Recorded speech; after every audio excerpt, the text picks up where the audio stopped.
કલાકની અંદર જો આરોપીઓ નહીં પકડાય તો અમે જુનાગઢ ખાતેથી પીએમ જે થાય છે ત્યાંથી અમે બોડી સ્વીકારવાના નથી જ્યાં સુધી આરોપીઓ નહીં પકડાય. પોલીસને સંપૂર્ણ વિશ્વાસ છે કે સમગ્ર ગુનાનો ભેદ ઉકેલાઈ જશે. જેમાં જુથળ ગામના ભરત સોંદરવાનો રમરેચી ગામથી મૃતદેહ મળી આવ્યો છે. ગુપ્ત ભાગ અને ગળા પાસે પણ ઈજાના નિશાન જોવા મળતા એ અત્યારે હત્યાની શંકા ઊભી થઈ છે. રાજુ સોલંકી અને ગણેશ ગોંડલ વચ્ચે જે સમાધાન થયું તેમાં પણ તેઓ ચર્ચામાં આવ્યા હતા. ખૂબ નાની ઉંમરે સામાજિક કાર્યોમાં જેઓ સક્રિય રહેતા. ત્યારે જ ન્યૂઝરૂમ ગુજરાતની યુટ્યુબ ચેનલને સબસ્ક્રાઇબ કરો અને ઇન્સ્ટાગ્રામ અને ફેસબુક પર ફોલો કરો. અપડેટ રહો, સત્યની સાથે રહો.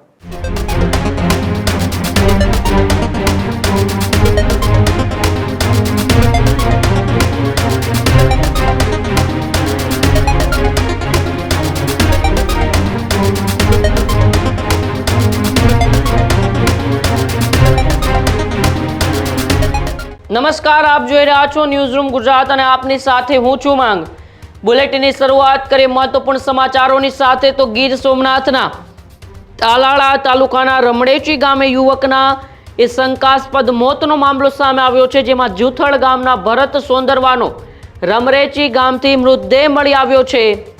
શરીર અને માથાની સાથે સાથે પીઠ, હાથ અને શરીરના અન્ય ભાગે પણ ઈજાના નિશાન જોવા મળ્યા છે. ગુપ્ત ભાગ અને ગળા પાસે પણ ઈજાના નિશાન જોવા મળતા એ અત્યારે હત્યાની શંકા ઊભી થઈ છે. મૃતક એ જુથળ ગામ પંચાયતના ન્યાય સમિતિના ચેરમેન અને સામાજિક કાર્યકર હતા. પરિવારજનોની ફરિયાદના આધારે અજાણ્યા શખ્સ સામે અત્યારે હત્યાનો ગુનો નોંધવામાં આવ્યો છે. મૃતદેહનું જુનાગઢ સિવિલ હોસ્પિટલમાં પેનલ પીએમ પણ કરાયું છે. ત્યારે તાલાળા પોલીસ સમગ્ર મામલે અત્યારે વધુ તપાસ હાથ ધરી છે. ત્યારે ભરત સોંદરવા જે જુનાગઢ અને ગોંડલ, રાજુ સોલંકી અને ગણેશ ગોંડલ વચ્ચે જે સમાધાન થયું તેમાં પણ તેઓ ચર્ચામાં આવ્યા હતા.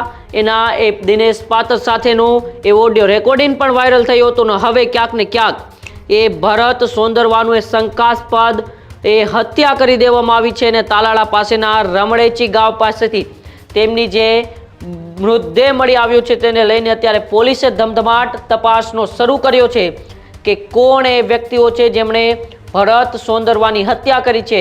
પરિવારજનોએ અજાણ્યા શખ્સો સામે ગુનો નોંધીને અત્યારે એ ફરિયાદ દાખલ કરાવી છે. પરંતુ ક્યાંક ને ક્યાંક એ ભરત સોંદરવાની હત્યાને લઈને સમાજમાં પણ એ આક્રોશ જોવા મળી રહ્યો છે. સામાજિક આગેવાનોની સાથે સાથે એ મોટી સંખ્યામાં જુનાગઢ સિવિલ હોસ્પિટલ ખાતે લોકો એકઠા થયા હતા. કારણ કે ભરત સોંદરવાના એ મૃતદેહને પીએમ માટે એ જુનાગઢ સિવિલ હોસ્પિટલ ખાતે લાવવામાં આવ્યો હતો. ત્યારે અનેક સામાજિક કાર્યોમાં પણ ભરત સોંદરવા જોડાયેલા રહેતા હતા.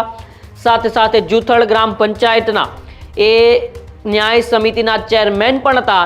એટલે કે ખૂબ નાની ઉંમરે સામાજિક કાર્યોમાં જેઓ સક્રિય રહેતા હતા. ભરત સોંદરવાની એ હત્યા કોણે કરી તેને લઈને પોલીસે અત્યારે તપાસનો ધમધમાટ શરૂ કર્યો છે.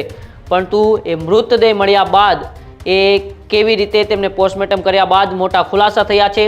કેવા એ હથિયારો દ્વારા કે કોઈ અન્ય એ ઈજાઓને કારણે તેમનું મૃત્યુ થયું છે કે નહીં, આ સમગ્ર શંકાસ્પદ હત્યાના બનાવને લઈને પોલીસે શું કહ્યું, પરિવારજનો શું કર્યા છે, બંનેને આપણે સાંભળીએ.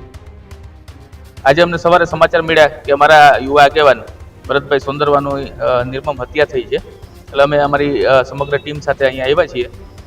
અમે જોયું છે કે આ હત્યા થઈ છે અને પોલીસ પણ કહે છે કે હત્યા જ છે.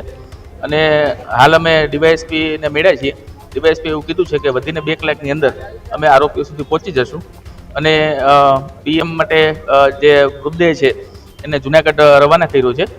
2 કલાકની અંદર જો આરોપીઓ નહીં પકડાય તો અમે જુનાગઢ ખાતેથી પીએમ જે થાય છે ત્યાંથી અમે બોડી સ્વીકારવાના નથી જ્યાં સુધી આરોપીઓ નહીં પકડાઈ જશે. તાલુકો માળિયાહાટીના વતની ભાઈ શ્રી ભરતભાઈ રમેશભાઈ સોંદરવા, ઉંમર વર્ષ 35, ગઈ રાત્રે લગ્ન પ્રસંગમાં